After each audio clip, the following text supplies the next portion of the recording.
Bonjour à tous, aujourd'hui on se retrouve pour une nouvelle vidéo. Alors comme vous pouvez le constater, je fais de plus en plus de vidéos où je parle de ma vie chrétienne. Mais dans cette vidéo, ça sera vraiment une vidéo décontractée. Mais vraiment décontractée de ouf. Genre l'objectif de cette vidéo, c'est de vous raconter qu'est-ce qui s'est passé depuis que j'ai donné ma vie à Jésus. La vidéo la plus vue de ma chaîne YouTube, c'est mon témoignage qui a fait, je crois, presque 100... qui a fait 82 000 vues. C'est énorme. C'est énorme. C'est la vidéo la plus vue de ma chaîne, plutôt de mes vidéos. Mais quand même, j'ai envie de vous raconter qu'est-ce qui s'est passé, voilà, depuis que j'ai décidé de faire du contenu chrétien. Et franchement, j'espère que cette vidéo va vous plaire. D'ailleurs, il n'y aura pas trop de coupures, de montage, d'effets dynamistes, tout ça. Je vais vraiment la laisser naturelle pour parler d'un sujet qui est pertinent comme ça. J'ai envie d'être le plus naturel possible. Donc voilà, d'habitude, par exemple, quand je change le micro, je le change au montage, mais là, je vais le garder. Donc du coup, déjà, ce qui s'est passé, c'est que j'ai décidé de persévérer dans la foi. Je vous dis la vérité, les gars, dès lors où j'ai fait mon témoignage, juste après, j'ai eu plein d'attaques. Et j'ai eu plein d'attaques. Clairement, le diable voulait ma peau. Parce que je pense qu'il savait qu'il y allait avoir des milliers de personnes qui allaient être bénies par mon contenu. Et il s'est dit, mais le gars là, si je le laisse faire ce qu'il va faire, mais il va me faire du sale. Bref, ce qui s'est passé après, c'est que j'ai décidé de travailler mon amour envers Dieu et mon amour envers les gens. Vous savez, je pense qu'on est tellement habitué à avoir des prédications sur l'onction, la puissance de Dieu, comment faire pour trouver l'homme de sa destinée, comment faire pour ceci, cela, qu'on a oublié l'essentiel, les gars. C'est une dinguerie. Quand je regarde le ministère de Jésus-Christ, ému de compassion, Jésus faisait ça, ému de compassion, c'est-à-dire tout son ministère était basé sur la compassion, qui est l'amour. Pourquoi la compassion? Parce que la compassion, déjà, c'est un sentiment divin. Pour moi, le fait d'aimer quelqu'un, c'est pas du tout normal, hein. Pour moi, l'homme, il a cette nature-là à ne pas aimer les gens, ou du moins à aimer les gens qu'il aime, mais à ne pas aimer ses ennemis, quoi. Mais par contre, je me suis rendu compte que lorsque la Bible parle des versets sur l'amour, elle engage des choses vraiment difficiles. Vraiment, elle emploie des termes costauds. Et je peux vous dire un truc, c'est que le mois dernier, j'ai fait un jeûne de 40 jours. Pour ceux qui ne connaissent pas, j'ai fait Alpha 40. Un jeûne de 40 jours. Et pendant ce jeûne de 40 jours, je suis rentré en mode, je vais avoir des grosses révélations, je vais voir un ange. Les gars, la première semaine, aucune réponse. Dieu, clairement, il ne me parle pas trop. Deuxième semaine, pareil. Troisième semaine, Dieu me dit, alors dans ce jeûne, je vais te parler de l'amour. Les gars, j'étais déçu. Non, je vais vous dire la vérité, j'étais déçu. J'étais en mode, comment ça l'amour? Mais l'amour, c'est aimer les gens et puis basta. Pas du tout. Dieu m'a parlé de l'amour, mais les gars, je vous dis la vérité, pour de nombreuses personnes, vous êtes à côté de la plaque. Ah, franchement, je vous dis la vérité. Parce que je ne parle pas selon mes convictions. Je vais lire des versets, vous allez voir que l'amour, c'est une dinguerie. C'est vraiment une dinguerie. D'ailleurs, il faut que je les trouve, ces versets. Ok, écoutez un verset que Paul emploie pour parler de l'amour. 1 Corinthiens 13. Si j'ai le don de prophétie, la compréhension de tous les mystères et toute la connaissance, si j'ai même toute la foi, jusqu'à transporter des montagnes, mais que je n'ai pas l'amour, je ne suis rien. Boum. Clairement. Il passe pas par quatre chemins. Il dit clairement, si je peux tout faire. Et vous savez, ils disent quoi dans la suite du verset? Si même je livre mon corps, je donne tout, je vide mon frigo, je donne toute la nourriture aux pauvres, mais que je ne le fais sans avoir l'amour, je ne suis rien. Et moi, ce qui m'a choqué, c'est que comment tu parles de ce que tu peux faire, ça veut dire si j'ai, mais lorsque tu évoques l'amour, tu dis je ne suis, tu rentres dans l'être. Et j'ai compris ceci, c'est que l'amour te fait devenir comme Christ. L'amour te donne la nature de Jésus. Et j'ai compris pourquoi Dieu m'avait fait travailler pendant ces 40 jours sur mon amour. En soi, ce que je cherchais, C'était les conséquences de l'amour.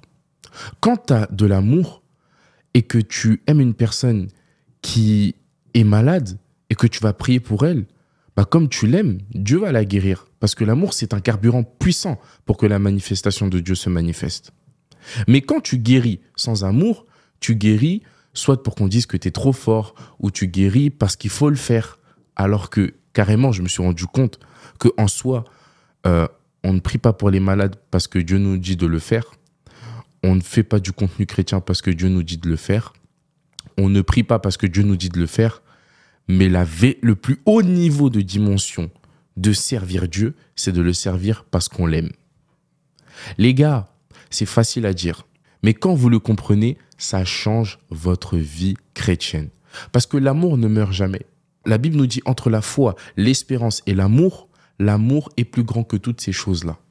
Vous voyez un peu lorsqu'on parle de l'amour, c'est-à-dire on engage des termes. On engage des termes qui bousculent certains religieux. C'est pourquoi, les gars, je vous dis la vérité, remettez en question votre vie spirituelle. Est-ce que... Non, là, je te pose la question, pour de vrai. Est-ce que ta relation avec Dieu, elle est basée sur l'amour? Ou elle est basée sur la foi? Ou même, elle est basée sur la crainte? Parce que tu sais, quand tu dis j'aime Dieu parce que je le crains, ou moi je crains Dieu, est-ce que tu sais que bibliquement, c'est pas parfait? Ok, tu doutes, je sens que tu doutes. On va prendre un verset, voilà, l'amour bannit la crainte. Tu vas comprendre tout de suite de quoi je parle et ça m'a aussi troublé que toi. Écoute ce verset, 1 Jean 4. Il n'y a point de crainte dans l'amour, mais l'amour parfait bannit la crainte. Car la crainte suppose un châtiment. Celui qui craint n'est pas parfait dans l'amour. Nous donc aimons Dieu puisqu'il nous a aimé le premier. La Bible s'explique d'elle-même. J'aimerais prendre ce verset et me le tatouer sur le front. Parce que c'est un verset qui sauverait plus d'un. Ouais, moi j'aime Dieu parce que, voilà, etc. Jean nous donne la révélation c'est-à-dire de manière littéraire. Il écrit clairement le truc. Il écrit la finalité de ce que notre amour doit être envers Dieu. J'aime Dieu parce que il m'aime. Point barre. Et comme c'est impossible que Dieu ne m'aime pas, bah mon amour est blindé 4x4. Il est stable. Il n'y a rien qui peut le bouger. Mais il nous dit que l'amour parfait bannit la crainte parce que la crainte suppose un châtiment. Et vous savez ce que j'ai compris? Imagine, Dieu, ça va jamais arriver, hein, mais il envoie un ange et il dit l'enfer n'existe plus. Est-ce que tu vas continuer Est-ce que tu vas continuer à te sanctifier? Est-ce que tu vas continuer à marcher dans la droiture? Est-ce que tu vas continuer à faire ce que tu fais? Est-ce que tu vas continuer à ne pas tomber dans l'impudicité, à ne pas regarder de la pornographie, ou à ne pas mentir, ou à ne pas voler? Ou est-ce que tu vas continuer cette vie de consécration si l'enfer n'existe plus? Eh bien, si la réponse est non, c'est que ton amour est imparfait. Si la réponse est non, ton amour est imparfait. Parce que aimer Dieu parce qu'il y a un moyen qui me frappe, c'est pas un amour parfait. Enfin, c'est de faire un Dieu un père fouettard. Alors que Dieu ne veut pas des esclaves, il veut des amoureux, il veut une épouse. Mais les gars, je vous dis la vérité, ce genre d'enseignement, ça court pas les rues, les gens n'aiment pas forcément entendre ça parce que c'est pas excitant, on va pas se le mentir, quoi. Même moi, quand il m'a parlé d'amour, je me suis dit, tu vois, mais pour de vrai, c'est pertinent et c'est le fondement de notre vie chrétienne. Donc franchement, je voulais vraiment insister sur ça, vous dire que remettons Jésus au centre de nos cœurs. Dans Apocalypse, il nous dit, il y a quelque chose que je te reproche. Cette chose, c'est pas l'impudicité, le péché. Non. C'est pas le fait que tu pries pas assez ou que tu n'es pas assez la foi. La chose qu'il nous reproche dans Apocalypse, c'est que tu as perdu ton premier amour. Miskin. Clairement, ça fait pitié un peu quand quelqu'un dit ouais, mais tu m'aimes plus comme avant. C'est comme s'il quémande l'amour. Mais clairement, c'est ce que Dieu fait.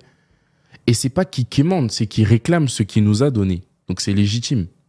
Mais malheureusement, peu de personnes lui rendent cet amour-là. Peu de personnes. Et moi, je suis sorti de ce jeûne j'ai vu aucun ange, j'ai entendu zéro voix, j'ai eu aucune vision, aucun songe, aucun rêve prémonitoire. Mais par contre, je suis sorti de là avec un amour 4x4. Tu m'aimes, je t'aime. Tu m'aimes pas, je t'aime. Tu m'insultes, je t'insulte pas, je t'aime encore plus. Tu m'insultes pas, je t'aime. C'est-à-dire un amour qui est blindé. Mais le truc, c'est quoi? C'est que quand tu as l'amour de Dieu manifesté en toi, écoute ce que la Bible nous dit. Éphésiens 3, verset 19. Les gars, ce verset, il est terrible. De toute façon, tous les versets qui parleront de l'amour, c'est des versets qui sont terribles. Écoute ceci. Pour être capable de comprendre avec tous les saints quelle est la largeur de l'amour. Tu vois, quand tu fais comme ça, s'il y a quelqu'un autour de toi, tu vas le toucher. Ça veut dire la largeur, c'est l'amour envers les autres. Après, il nous dit la longueur. La longueur, c'est l'amour qui persévère, l'amour qui est long dans la durée. L'amour en profondeur, c'est un amour profond qui est enraciné dans la parole de Dieu. L'amour en hauteur, c'est l'amour pour Dieu, l'amour que j'ai envers Dieu qui est grand. Et quand tu as ces 4 dimensions de l'amour manifestées dans ta vie, voici ce qui se passe. Et de connaître l'amour du Christ qui surpasse toute la connaissance. Donc quand tu atteins ces 4 niveaux, tu atteins la connaissance de l'amour de Jésus-Christ qui surpasse toute autre connaissance. Mais voici ce que la Bible nous dit, voici ce que la Bible engage, de sorte que vous soyez remplis jusqu'à toute la plénitude de Dieu. Non les gars, je ne peux pas taper le poing sur la table, mais j'ai pointé le poing sur la table. Parce que ça, par contre, c'est une dinguerie de dire ça. Paul, de toute la plénitude de Dieu. Donc Dieu que l'univers ne peut contenir.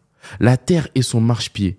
Les cieux sont ça veut dire Dieu ne peut pas être contenu, mais quand j'ai l'amour de ces 4 dimensions-là, je suis rempli de la plénitude de Dieu. Mais c'est une dinguerie.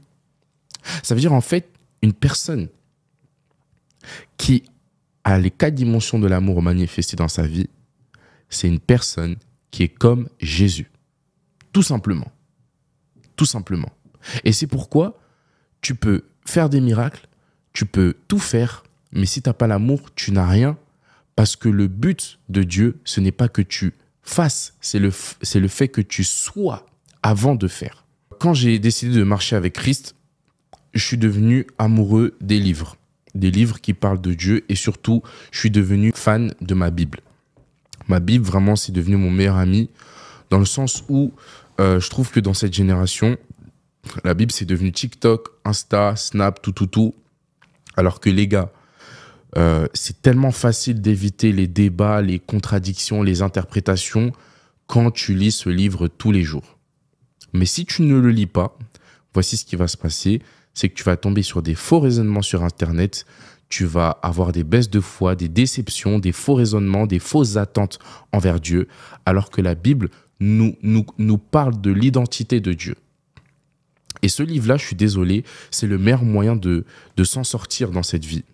Et moi, quand j'ai décidé de marcher avec Christ, j'ai décidé de faire confiance en ce livre-là. Et pas en les « on m'a dit » en ce livre-là. Ensuite, j'ai commencé à lire aussi ce livre qui parle de Dieu, la science, l'épreuve. Dans le sens où, pour moi, avant, la science contredisait l'existence de Dieu jusqu'à ce que je tombe sur ce livre qui confirme la véracité de l'existence de Dieu. Ce livre est incroyable, je vous le conseille.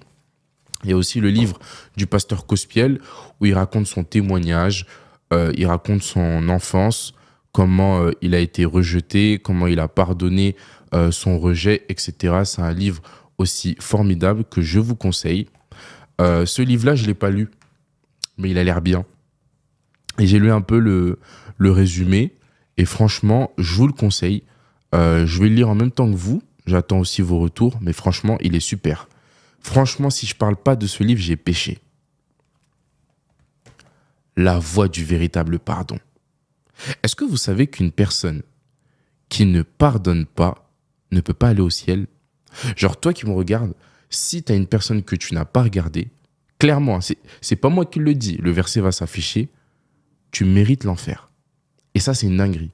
Quand j'ai lu ça, je me suis dit, ah ouais, c'est chaud, c'est chaud. Mais pourquoi? Moi, je suis la représentation que pardonner, c'est difficile. Quand j'étais petit, ma sœur, Pénola, s'est faite violer à l'âge de 8 ans. Et son violeur, c'était mon oncle. Et j'étais dans la pièce où ça s'est passé. Donc, quand tu vois ta sœur être mal détruite par ce viol et que toi, t'es son frère qui est censé la protéger et que tu n'as rien pu faire, crois-moi que tu as une colère qui commence à monter en toi au point où clairement je voulais sa mort. Ce qui est normalement normal en tant qu'homme. Et dans la suite de ma vie chrétienne, le Seigneur m'a dit non, Clinton, tu dois pardonner à cet homme. Mais j'ai mis les mains sur la tête. J'ai dit quoi? Carrément, je prends le micro, j'ai dit quoi? Je vais pardonner à ce monsieur-là qui a fait ça? Jamais de la vie.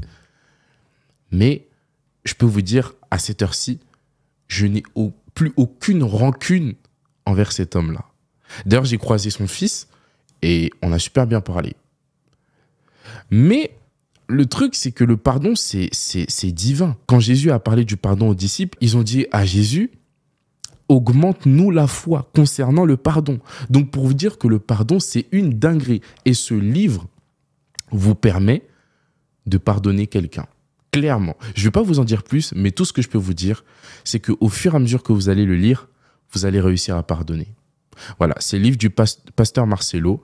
Je vous mettrai la prédication aussi, peut-être en description, la voie du véritable pardon. Et je vous assure, le pardon, c'est une puissance qui libère. À chaque fois que tu pardonnes pas quelqu'un, il y a une prison que tu fais en toi et cette personne te demande à être libre. Et je t'assure, avec ce livre-là, tu vas t'en sortir. Parce que le pardon, ça détruit. Et beaucoup de personnes, vous pensez que vous avez pardonné alors que vous n'avez pas pardonné. Parce que d'ailleurs, quand tu repenses à la tête de cette personne-là, ça te fait un... Et justement, ça, c'est la preuve que tu n'as pas pardonné. Et ce livre va beaucoup t'aider. Il y a aussi celui-là de Charles Sheldon, « Que ferait Jésus à ma place ?» Voilà, c'est un livre que j'ai commencé à lire et franchement, il est incroyable.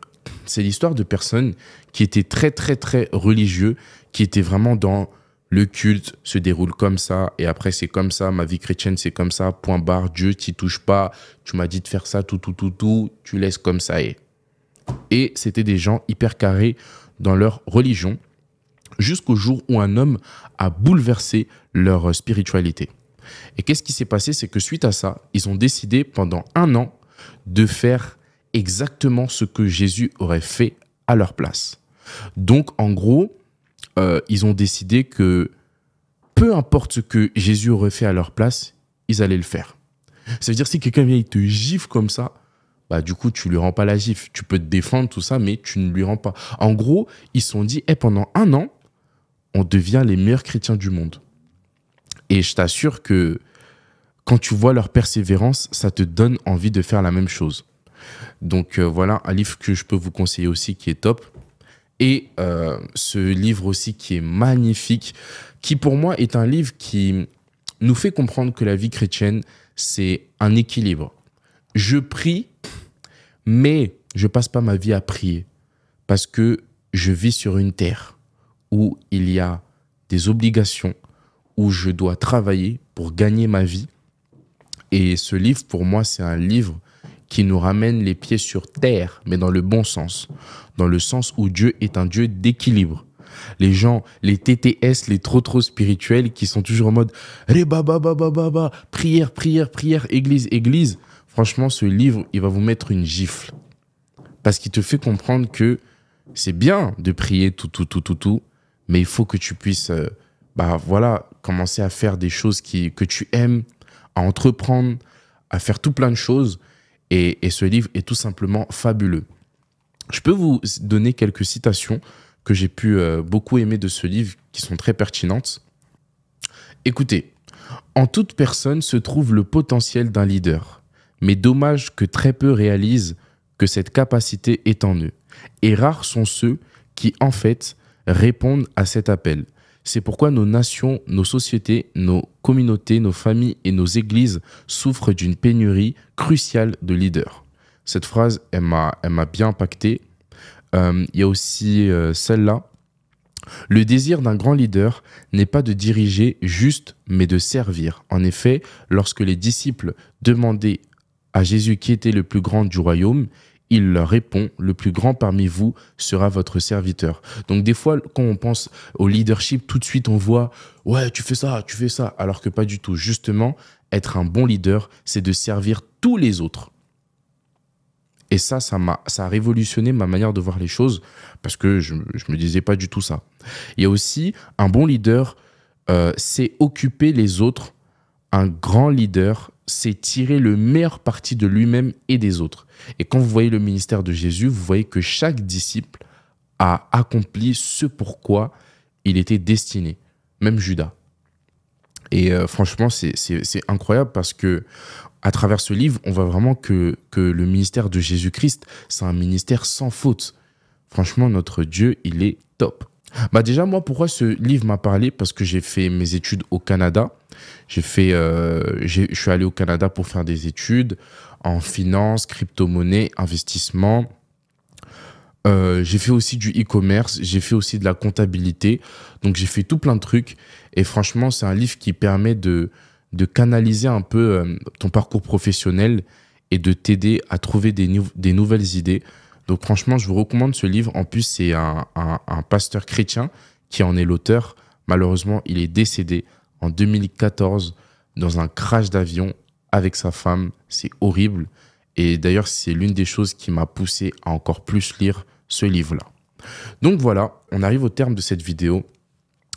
Et j'espère que vous avez apprécié ce type de contenu. Je vais vraiment essayer d'en faire plus souvent. Je vais essayer de faire 4 vidéos par mois. C'est beaucoup, mais par la grâce de Dieu, je vais y arriver. En tout cas, pour le petit mot de la fin, ce que je peux vous inviter à faire, c'est de persévérer dans la foi. Vraiment persévérer. Comme je l'ai dit, comme tout à l'heure, on a parlé de l'amour. Mettez Jésus au centre de vos vies. C'est ça le plus important. On peut voir que le monde devient de plus en plus dépravé. Il y a de plus en plus de choses compliquées. Quand je pense par exemple à mes frères congolais, ce qui se passe à l'est du Congo, au Kivu, c'est abominable. Et vraiment, quand tu n'as pas l'amour, tu peux très facilement commencer à haïr les hommes. Je pense aussi à toutes ces bruits mélancoliques, tristes, toutes ces nouvelles qui viennent nous asphyxier et nous faire croire et comprendre que le monde est misérable. Franchement, dans ce siècle présent, si tu n'as pas l'amour de Jésus-Christ, tu es voué à devenir une personne aigrie, haineuse, mélancolique, dépressif. Avoir une vie vraiment hypocrite. Mais justement, quand tu manifestes l'amour de Christ, ça te préserve de tomber dans ce genre de situation, de problèmes, de fléaux. Et voilà, en tout cas, demeurez dans l'amour de Christ. Pardonnez à ceux qui vous ont fait du mal. Je sais que c'est difficile. C'est pourquoi achetez le livre. D'ailleurs, sur ces livres-là, j'ai aucune promotion. Hein. C'est vraiment parce que ce sont des livres qui m'ont marqué et j'aimerais vraiment j'ai aimé vous les partager. Donc voilà. En tout cas, que Dieu vous bénisse abondamment.